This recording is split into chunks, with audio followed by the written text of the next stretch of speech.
اسلام آباد/واشنگٹن پاکستان کے لیے ایک اہم پیش رفت سامنے آئی ہے، جہاں محمد اورنگزیب نے اعلان کیا ہے کہ سعودی عرب پاکستان کو مزید $3 ارب کے ڈپازٹس فراہم کرے گا، جبکہ پہلے سے موجود $5 ارب کے ذخائر کو بھی 2028 تک توسیع دے دی گئی ہے۔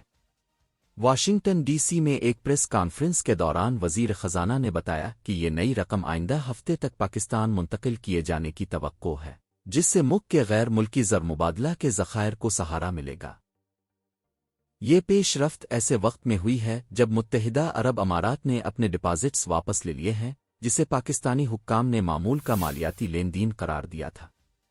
ماہرین کے مطابق سعودی عرب کی یہ مالی معاونت کئی حوالوں سے نہایت اہم ہے۔ اضافی $3 ارب فوری طور پر اسٹیٹ بینک کے ذخائر کو سہارا دیں گے، جو بیرونی ادائیگیوں کے لیے ضروری ہے۔ سعودی تعاون عالمی مالیاتی اداروں اور سرمایہ کاروں کے اعتماد میں اضافہ کر سکتا ہے۔ $5 ارب کے موجودہ ڈپازٹس کو 3 سال تک بڑھانا ایک بڑی پیش رفت ہے، کیونکہ پہلے یہ سالانہ بنیاد پر رول اوور ہوتے تھے۔ اس طرح کی سپورٹ پاکستان کو بین الاقوامی مالیاتی اداروں کے ساتھ مذاکرات میں مضبوط پوزیشن دیتی ہے۔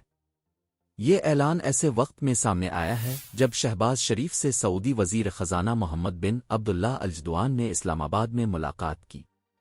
یہ ملاقات خطے میں اہم سفارتی سرگرمیوں کے دوران ہوئی، جس سے دونوں ممالک کے قریبی تعلقات کی عکاسی ہوتی ہے۔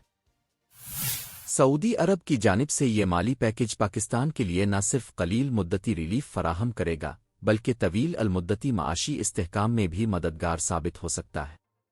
موجودہ معاشی چیلنجز کے تناظر میں یہ اقدام پاکستان کے لیے ایک اہم سہارا سمجھا جا رہا ہے۔